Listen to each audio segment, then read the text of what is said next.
What the FCC said is we've identified areas that are in need of broadband. So the goal here is after the 6-year program, hopefully we'll have built out to 230,000 living units that didn't have broadband. And we're going to use primarily what's known as fixed wireless internet.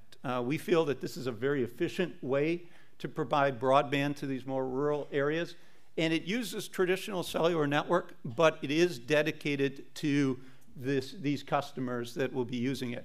And what they'll have is an actual fixed antenna on the side of their home, and then they have regular equipment that we use for our UVerse product or our other broadband products inside their home. So they have traditional Wi-Fi in the house or wired internet access, but the signal is actually coming over the cellular network. With television white spaces, you can send out a signal upwards of 9 miles, and that signal, if you have enough spectrum dedicated to it, can carry full broadband quality speeds, 25 megabytes per second.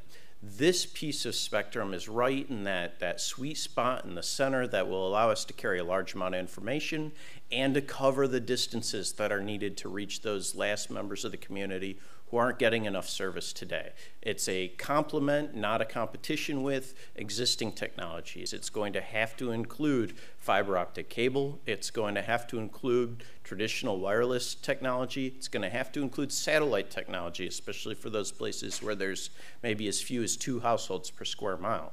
But for a huge percentage of the population, if you're trying to get broadband connectivity over the next 5 years, television white spaces, as it turns out, may be among the single most cost-effective solutions we can deploy today.